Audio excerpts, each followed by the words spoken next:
So yan, ang hirap palang baklasin ito, ang daming tornilyo, grabe. Check natin tong rewind, may naglulus lang sa rewind nya, maaaring sa mga hinang, kaya soldering natin yan. Hinangan uli natin ng panibago.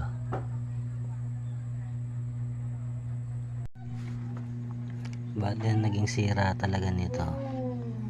Yung running capacitor nya,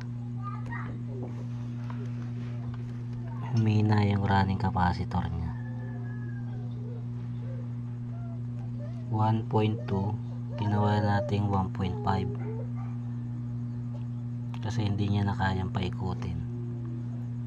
Ito ay gamit na naman, medyo mahina siya, kaya konti lang ang diferensya. Ngayon naman itry natin.